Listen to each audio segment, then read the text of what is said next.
ನಮಸ್ಕಾರ ಸರ್. ತಾವು ಇಲ್ಲೇ ಪಕ್ಕದಲ್ಲಿರೋರು. ಮನೆ ಕಟ್ಟಿಸ್ತಾ ಇದ್ದೀರಾ? ನನ್ನಿಂದ ಏನಾದ್ರೂ ಸಹಾಯ ಬೇಕಿದ್ರೆ ಹೇಳಿ. ಬನ್ನಿ ಕೂತ್ಕೊಳ್ಳಿ. ಓ ಥ್ಯಾಂಕ್ ಯು. ಅಕ್ಕಪಕ್ಕದಲ್ಲಿ ಇಷ್ಟು ಒಳ್ಳೆಯವ್ರು ಇದೀರಲ್ಲ. ಓ, ನಿಮ್ ಸ್ವಂತೂರು? ಮೈಸೂರು, ಆದ್ರೆ ಅಮೆರಿಕಲ್ ಸೆಟ್ಲ್ ಆಗಿದ್ದೀನಿ. ಸ್ವಂತ ಊರಲ್ಲಿ ಮಕ್ಳಿಗೆ ಮನೆ ಕಟ್ಟಿಸ್ಬೇಕು ಅಂತ ಆಸೆ. ಅದಕ್ಕೆ ನಾನ್ ಮಾತ್ರ ಇಲ್ಲಿದ್ದು ಮನೆ ಕಟ್ಟಿಸ್ತಾ ಇದ್ದೀನಿ. ಅರ್ಧ ಎಕರೆ ಇರ್ಬೋದು. ಏನೊಂದು 50 ಲಕ್ಷ ಕೊಟ್ಟಿರ್ಬೇಕು. ಅಯ್ಯೋ ಜೋಕಿಂಗ್, 2.5 ಎಕರೆ ಇದೆ. ಅರ್ಧ ಎಕರೆಗೆ 1.5 ಕೋಟಿ ಕೊಟ್ಕೊಂಡಿದ್ದೀನಿ. ಒಟ್ಟು 7.5 ಕೋಟಿ. ದೊಡ್ಡೋರಂದ್ಮೇಲೆ ದೊಡ್ಡದಾಗಿ ಇರ್ಬೇಕಲ್ವಾ? ಏನಾದ್ರೂ ಪ್ರಾಬ್ಲಮ್ ಬಂದ್ರೆ ನನ್ನ ಕರಿ. ಪ್ರಾಬ್ಲಮ್ ಬರುತ್ತೆ ಸರ್. ಯಾರಾದ್ರೂ ಬರ್ತಾರೆ, ದುಡ್ಡು ಕೊಡು ಅಂತಾರೆ, ಹೆದರಿಸ್ತಾರೆ. ಅದ್ ಹೇಗ್ ಸಾಧ್ಯ?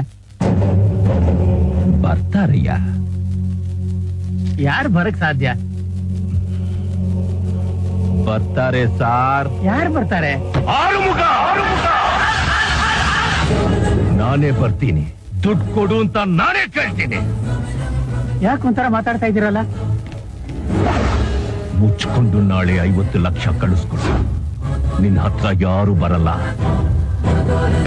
ಯಾವ ತೊಂದರೆನೂ ಕೊಡಲ್ಲ.